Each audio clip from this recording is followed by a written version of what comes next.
Welcome, sir. Welcome.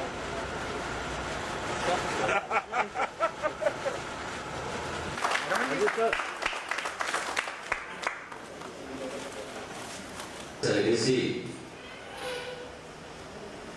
Association के सम्मानित अध्यक्ष मेरे प्रिय करनाल उद्यमी एसोसिएशन का ये इस वर्ष नया चुनाव हुआ था, उनकी नई बॉडी की बैठक थी और यहाँ के उद्यमी निश्चित रूप से जितना अपने उद्यम के प्रति जागरूक हैं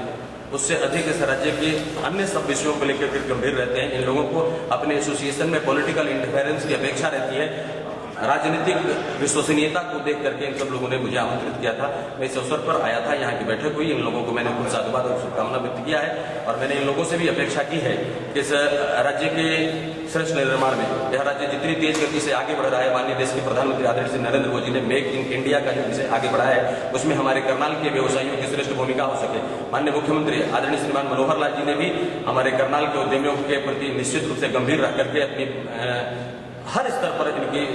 शुभेच्छा रखते हैं, हर स्तर पर इनके हित की चिंता करते हुए काम को आगे बढ़ाते हैं और माननीय मुख्यमंत्री जी की तरफ से यहाँ के एसोसिएशन को शुभकामना बधाई देने के लिए आया था। मैंने शुभकामना बधाई दी है और साथ ही यह विश्वास व्यक्त किया है इस राज्य के उद्यमियों को किसी भी प्रकार की आवश्यकता सरकार से होगी, निश्चित रूप से सरकार उनकी जो कानूनी पक्ष की आवश्यकता होगी उन पक्षों का ध्यान करके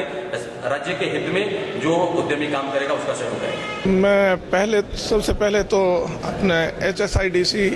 इंडस्ट्रियल एसोसिएशन की पूरी टीम को, भाई मनोज जी को बहुत बहुत शुभकामनाएं देता हूं और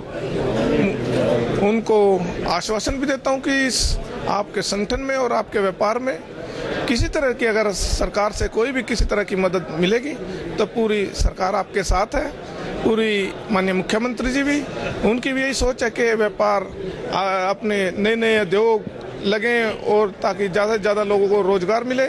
और एक नई औद्योगिक क्रांति हमारे इस करनाल में। आज हमारी इस एसोसिएशन की जो नवनिर्मित टीम हुई है उसका एक जनरल बॉडी मीटिंग थी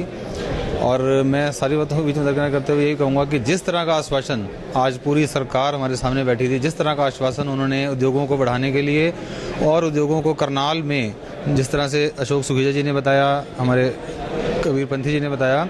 कि जिस तरह से करनाल एग्रीकल्चर इम्प्लीमेंट्स का और एक फार्मा का हब है उसको और बढ़ाने के लिए, उनके क्लस्टर को और बढ़ाने के लिए सरकार हमेशा हमारे साथ है। तो मेरी अपनी तरफ से पूरी कोशिश रहेगी कि किसी भी उद्यमी भाई को